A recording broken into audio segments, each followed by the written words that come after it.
It's been a crazy year. Please tell me he's not fluked it. Because of the pandemic, snooker's been a little bit different. Playing without an audience, mostly in Milton Keynes, with not one but 2 World Championships. It all felt like one big long extended season that was just a little bit more unhinged. Just phone the police. So here are the most insane shots from the lockdown era, and the crazy stories that inevitably lie behind all of them.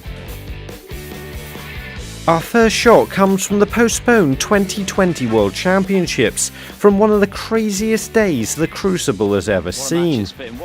It was the deciding frame in the semi-final between Anthony McGill and Kyron Wilson. Both players had created chances that they couldn't quite take, but Kyron looked to have won it by getting Anthony in a snooker that he just never hit. Is he high? Is he high? Kyron had it won until the unthinkable happened on the very next shot as he let Anthony back into the match. Surely not. After a long safety battle, both players ended up trying to pot the last red into the middle pocket off the bulk cushion. Both players came close on a couple of occasions, but our first shot is when Anthony finally got it and gave himself a chance to win the game. That's closer. This shot didn't need anything special, just nerve, but as the cue ball gets closer and closer to the side cushion, it actually becomes an easier shot, so the first few attempts would have been a little bit harder than this. It looked like Anthony was about to snatch victory from the jaws of defeat, but this frame wasn't going to be over that easily as he snookered himself in behind the pink. After another long safety battle, Kyron finally won the frame by fluking the green, something neither player wanted to see, but was almost the only way this mad frame was ever going to come to an end.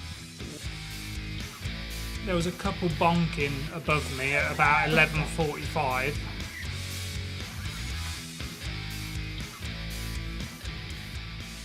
Marco Fu and Mark Allen both struggle with travel restrictions. But due to the lack of a crowd, Shaun Murphy just seemed to be struggling in general, which led to one of the craziest ends to a frame we've seen in some time.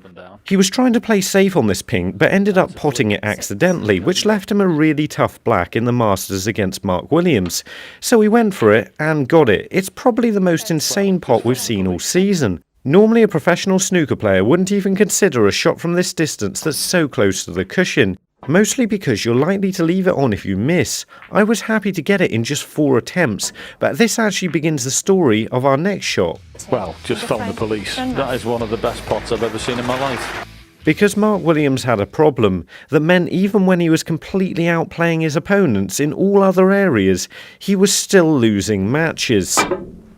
No matter how well he broke off, he kept leaving chances for his opponent. He decided the only way to prevent Shaun Murphy from potting off his break in their first round Masters encounter was to roll into the back of the reds.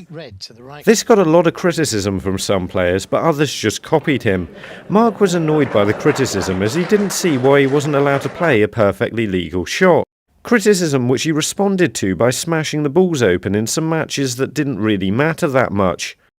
A shot he considered repeating when he was 11 frames to 3 behind in the World Championship quarterfinals against Mark Selby, but instead he decided to attempt this 4-cushion break-off to nestle again in the back of the pack. So it's this odd shot that seems completely weird out of context that we're going to be trying to recreate. It just requires quite a bit of left-hand side and to be played at the right angle. I was initially surprised by how hard you had to hit it, as the 4 cushions really took the speed out of the cue ball, but got it right on my second attempt. Obviously I don't care who wins it, I'm out, so I'm going home to play golf, whoever wins it on Monday. Really, I don't care, you know. Our next shot is a snooker escape from Gerard Green that goes horribly wrong, but at the same time couldn't have finished any better. He's attempting to land on the red in behind the black spot, but finds an unlikely gap, which leaves the cue ball even safer than he could have hoped for. That's one way of getting out of it. I realise I could have chosen a lot of shots like this, but I'm doing this one because I think I've got a fair chance of actually getting it. To play this shot, I'm using a tracer right-hand side to make the cue ball break wide off 2 cushions and get through the narrowest of gaps. This bizarre stroke of fortune allowed Gerard to keep the frame safe and didn't give John Higgins a chance. Gerard ended up winning the frame with a 100 break, but lost the match to John Higgins overall. I went 9-6 up, and after that he played really well. He didn't miss the ball until the last frame. Really, I had a great chance. Jack Lisowski impressively got himself to 3 tournament finals this year. But he lost all 3 of those finals to the same man. Unfortunately for Jack, he came up in all of those finals against an informed Judd Trump. This unfairly got him a reputation as a bit of a bottler, but in an incredibly tough first round match against Ali Carter, he pulled out one of the bravest shots of the championships to give himself a match-winning chance. This got him an impressive victory against an informed Ali Carter who seemed to be outplaying him for the majority of the match. The shot itself requires a lot of backspin and a small amount of right-hand side to help control the cue ball to remain on the black. I would have liked to have got this a little bit quicker than just 3 attempts, but it goes to show what a difficult shot this is under pressure. But it's the one that got Jack into the next round of the World Championships. I enjoyed that. What about you?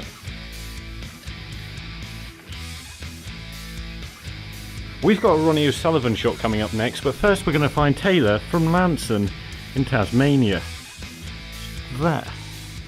Someone else who had a bit of a mad year would have been Ronnie O'Sullivan, winning the World Championships in August, doing some weird interviews, the odd argument, playing on in frames well after he'd actually lost them, and getting to 4 other finals. So in a lot of ways, nothing out of the ordinary for Ronnie, but his craziest shot was probably the one against Jordan Brown as he was trying to force a decider and finished a little bit out of position and decided to play this ridiculous long blue. I remember watching this live and thinking to myself, surely he's not going to take that on, but not only did he take it on, he actually got it. With my first attempt, however, I didn't quite get it. This just requires a small amount of backspin to drag the cue ball through onto the red into the middle pocket.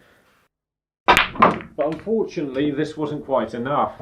He lost the next frame and technically ended the season without winning a tournament. I need to get a correction from somewhere. I might go on Amazon later and see if Bezos can deliver me one tomorrow. When you think of the best positional shot of the year, you're probably thinking about this one from Judd Trump. But I think we've seen enough of that shot, so I'm choosing this one from Mark Selby. This one also has a fairly straightforward pot and requires a lot of accuracy with the cue ball to get on the next red. It's a great attempt. This for me was probably one of the best shots of 2020 simply because of how straight he was on the blue. You need to play this with full power with a small amount of right hand side and backspin to make the angle.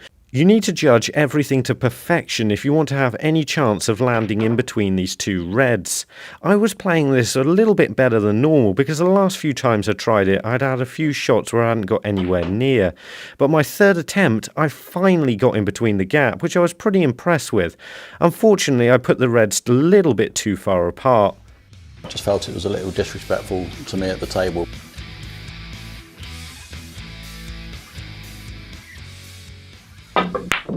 I think the most extraordinary shot I've seen this year is this one from Louis Heathcote. But as it was in the World Championship qualifiers, no one really saw it. A shot they did all see was Judd Trump's wonder shot on the green. This one shot drove media attention in a way we've never really seen before. Maybe it was because there wasn't a lot else going on at the time. This just requires a lot of topspin to slow the cue ball down off the baulk cushion, which I sort of did too well on my 2nd attempt, and realised I wasn't going to get, so I just cheated by using the one I did back from the German Masters video. Make it nice and hard. We don't want to make it too easy. Before our next shot, we're just going to find Fred from Bathurst, Canada, which is there. After the longest anticipated comeback in living memory, Stephen Hendry finally returned to the sport this year, but what no one anticipated is a surprise draw against a player he first played in the World Championships back in 1988, Jimmy White, who, due to current form, was the clear favourite to win the match and had Stephen in a lot of trouble in the 3rd frame. This one shot completely changed the game around and led to Stephen going on to winning the frame and ended up winning the match more comfortably than everybody predicted. Both players underperformed and Stephen went on to lose the very next match, but this certainly got quite a bit of media attention. I'm playing this with a small amount of left-hand side, and as you can see, as the pink's quite away from the pocket, just hitting it doesn't mean it's going to go in. It turned the game on its head, and it's by no means an easy shot. You know, I keep stressing it's not a full-time comeback. I'm not going to play in every event. One player who definitely wasn't excited by this match was Judd Trump, who was worried that focusing on the players of yesterday was ruining the game, and even launched a whole campaign to change the way we think about snooker. Yeah, he owes me for a job, so we're going halves now. I've got him this, but it was good. Obviously, I said about getting a few younger people, different opinions in there, and for me, he's done a brilliant job so far. It's just nice to have the previous world champions with up-and-coming players, and I think they go well together. This certainly made for a more entertaining show, but in the Gibraltar Open, Jimmy White went on a run that made headlines of his own. This brilliant snooker escape against Stuart Bingham, where he somehow managed to keep all the balls safe and eventually went on to win the frame, made a big difference in the match. This requires a very accurate swerve shot to hit the right place on the cushion, and after that you've got to have hit it at the right pace to land perfectly on the reds, and on my first shot I underhit it by quite a lot. I was pleased to get this in just 2 attempts because this is a shot I struggled with before. Jimmy himself then went on to make some impressive breaks in the next few frames, closing all of them out, and defeat a player in Stuart Bingham that very nearly made it to a world final just a month or so later. We had these machines from Amsterdam.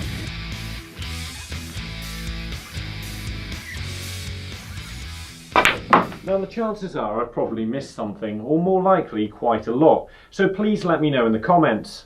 And if you want to see more videos where we recreate shots from previous tournaments, or look back of the whole of 2020, then have a look at these 2 videos. And remember, don't just watch, play, and make the commitment to becoming a better player by subscribing to the channel and visit the website. See you later!